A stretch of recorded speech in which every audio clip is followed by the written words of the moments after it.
me something, it might just take the pain away. Heto na nga ang aming tatlong araw ng pamamasyal, 'di ba? So, ito na ang aming anik-anik dito. Syempre, ako'y nagpo-post para sa aking video, 'di ba? So, yan na nga, guys. Tingnan nyo naman. Super duper ganda. At wala na akong mabidyohan, kaya binibidyohan ko yung mga bulaklak dito na magaganda, 'di ba? So, ito na nga. Tingnan nyo naman. Super duper. Grabe. Ang gaganda ng mga halaman dito. Hindi naman siya halaman pala, damo. Damo to, guys. Pero iba-ibang klase siyang damo at iba-ibang klase din siya ng mga bulaklak. 'Di ba? Kahit mga damo, ang gaganda ng bulaklak nila. Kaya tingnan nyo naman. Talagang naaaliw ako dahil talagang love ko talaga ang naturalesa, guys. Tingnan nyo kung gaano yan na iba-ibang mga ano nila, mga damo-damo, 'di ba? Iba-ibang uri ng bulaklak, iba-ibang uri ng ibang kulay, 'di ba? So yan na nga po ang aking ginagawa sa videong to na makikita nyo naman kung paano super duper, 'di ba?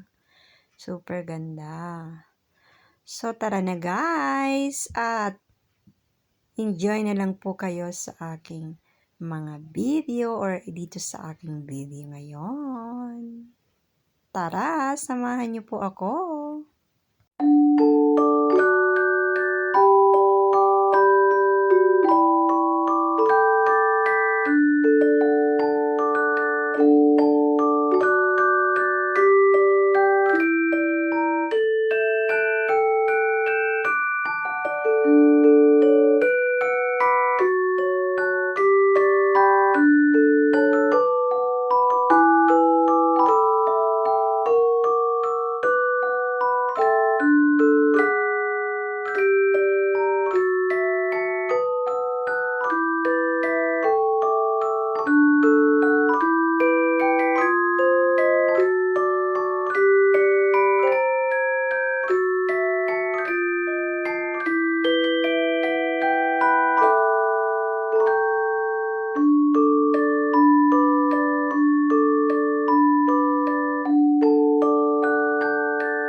O, diba, hindi ako mawala ng post dyan. Siyempre, ina-approbitshare ko yung aming pamamasyal, diba?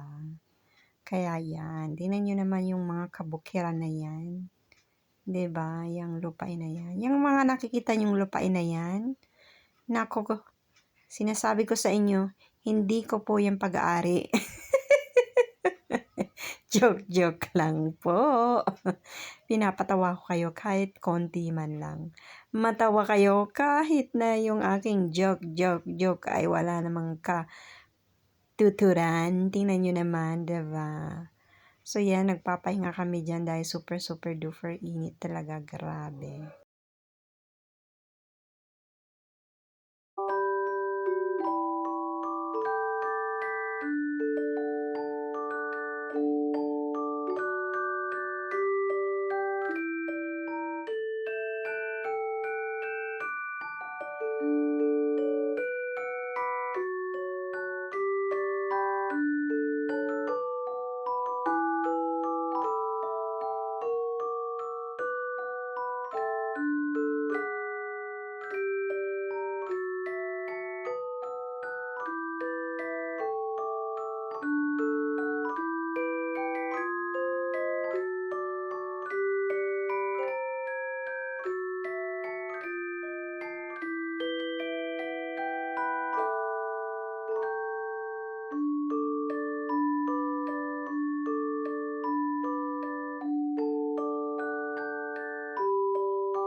Aming, cuidado aí.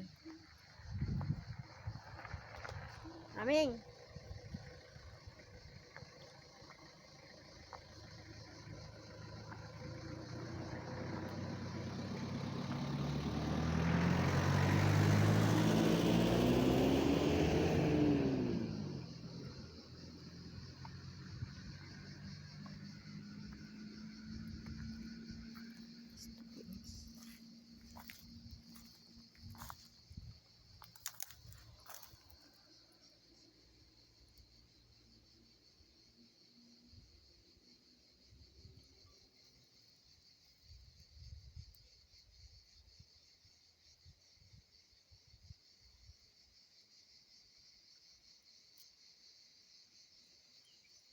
Mira, maming.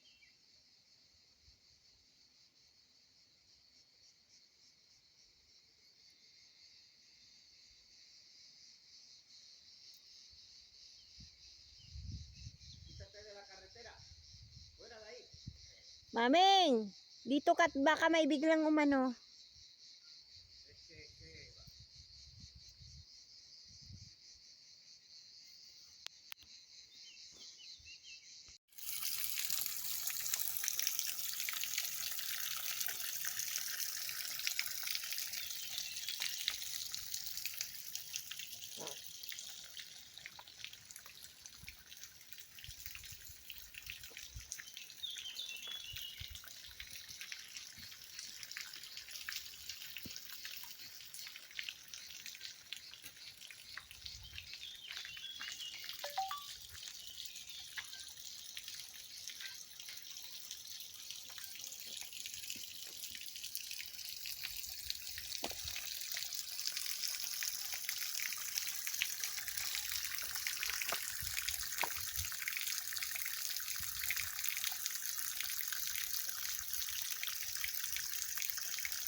Ay, mami.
Aming!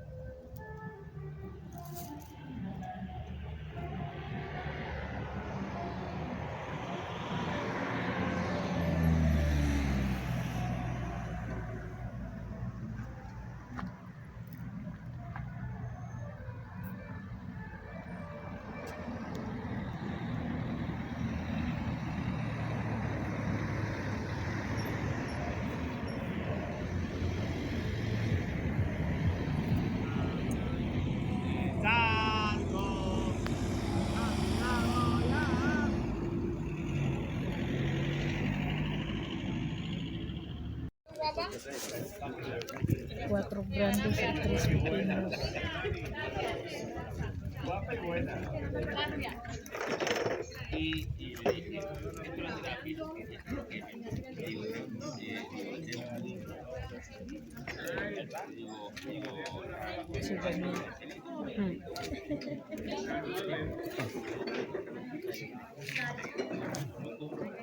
Ito nga gabi na to guys, nakita nyo naman yung mga pinapakain namin ay mga baboy ramo po yan. Nakita nyo ito kung saan sa tabi kami yan.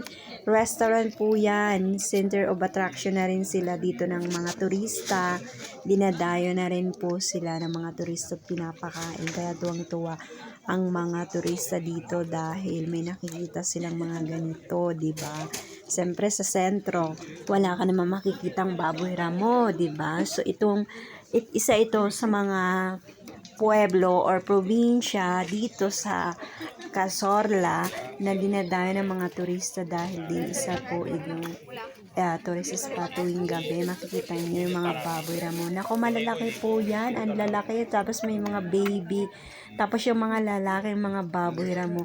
Ang tutulis ng kanilang mga pangil. Grabe. Makikita niyo yan. Ang mga hahaba at yung iba doon.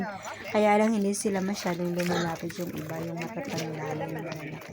Yung karamihan yung bata pa, mga bata-bata at saka may mga baby pa diyan. Kaya nako, grabe talaga yung mga tao dito tuwang-tuwa. Tuwing summer talagang makikita nyo pa o sila na bumababa sila diyan para bigyan sila ng mga pagkain. Kaya tuwang-tuwa yung mga turista dito. Kaya tingnan nyo, pati kami nakagiliwa namin. Diba? Hanggang gabi na dito kami. So, yan lang po. Salamat.